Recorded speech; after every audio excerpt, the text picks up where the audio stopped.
Dear students, now is the time for you to plan your recommendation report.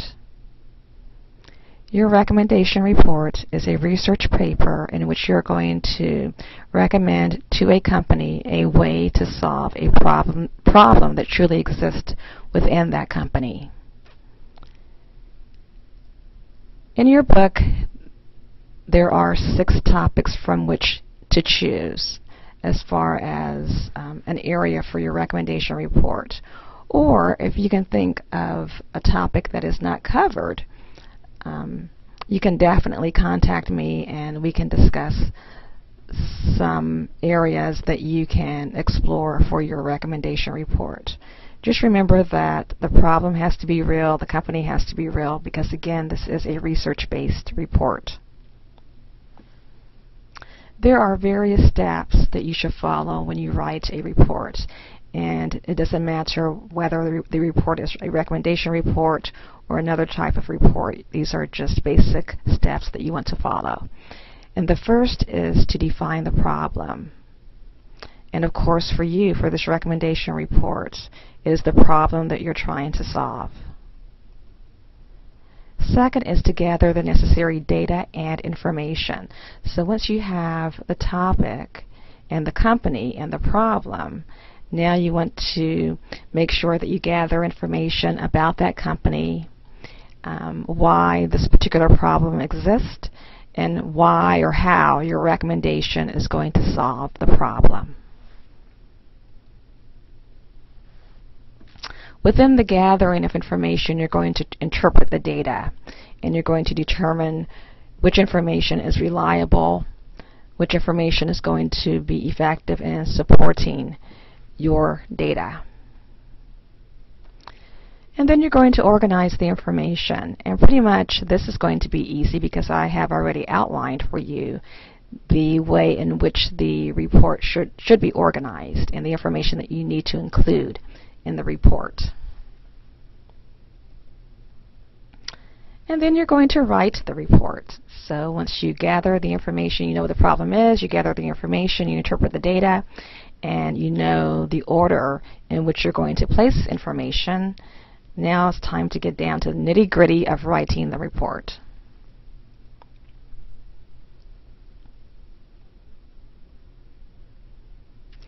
Again, the purpose of a recommendation report is to recommend that a company implement a different way of conducting business. This difference in conducting can include, but is not limited to, changing a procedure, including a new benefit, increasing sales, increasing or decreasing employees, and updating equipment. So there are various areas here in which you can recommend that a company change the way it is conducting business. But again, there has to be a reason for the change. So this is one area of research so that you can support and substantiate the need for the change.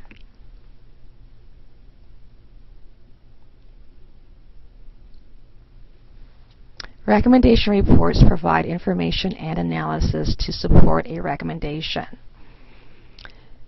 If you have not already, you want to make sure that you read the chapter on persuasion. And really, a recommendation report is truly a persuasive document because you're trying to persuade officials who will read your reports, officials within the company who will read your report, to totally change mindset and really company culture, corporate culture. So it is truly a recommendation report that has high emphasis on persuasion.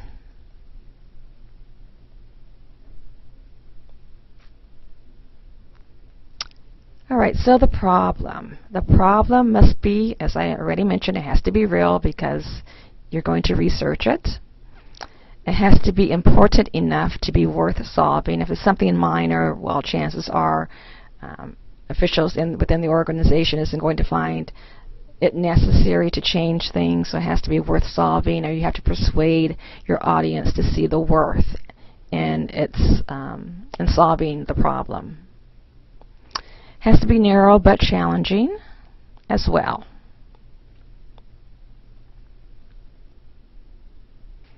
The audience for the report has to be real.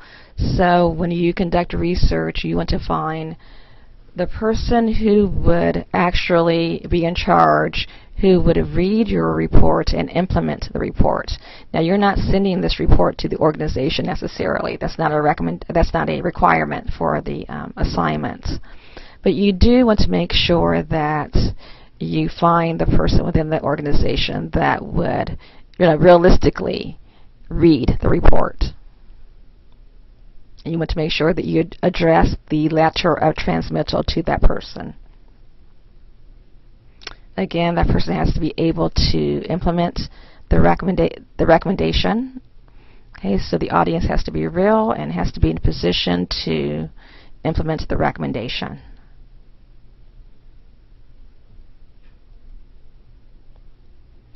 The evidence, the data, and the facts that you find through your research has to be sufficient to document the severity of the problem, sufficient to prove that the recommendation will solve the problem. Otherwise, what's the point? And available to you.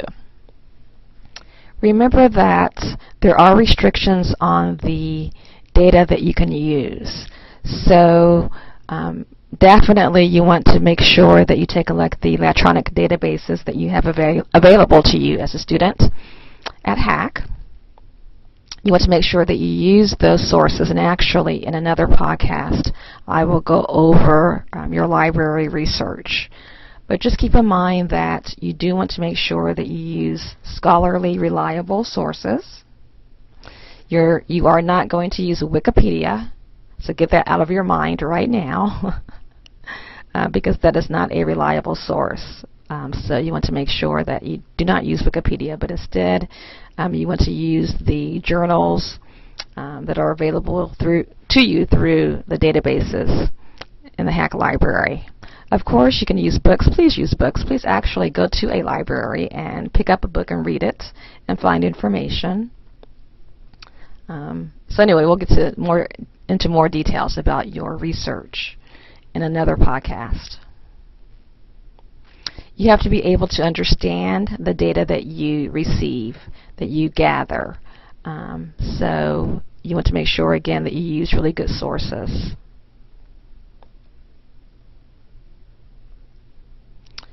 Your recommendation report is going to be supported by a purpose statement.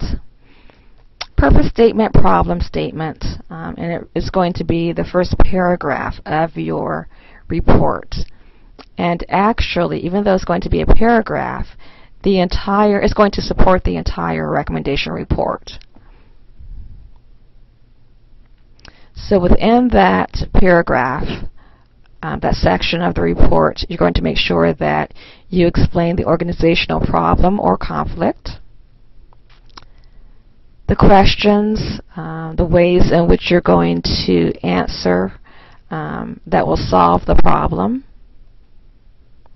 and the rhetorical purpose as well. So to explain, to recommend, to request, or to propose.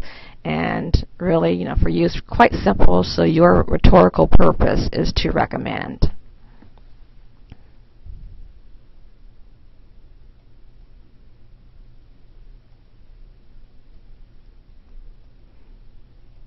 Okay, just to let you know that you can complete primary research, however, is not required. But as a part of this report, you can conduct primary research, which means to give out surveys, to conduct interviews, or to conduct observations. And then your secondary resource or research, which all of you must complete, would be to retrieve information that someone else gathered. So that would be your library research, your online searches as well. When you take a look at your web sources, now this really will not apply too much if you go through ProQuest or some of the other databases. because that information is going to be already peer-reviewed, so you know that the sources are reliable. But let's say that you go to a .org, a .gov, or a .edu. You want to make sure that you take a look at the person or organization that sponsors the site, the credentials of the authors. Objectivity, you want to make sure that the information is presented objectively and not subjectively. So does the site give evidence to support its claims? Also, an objective site will take a look at the other side, the other point of view, and discuss that other point of view. So you want to take a look at whether that site presents evidence to support its claims, and then also discusses the other point of view. So does it give both sides of controversial issues? And is the tone professional?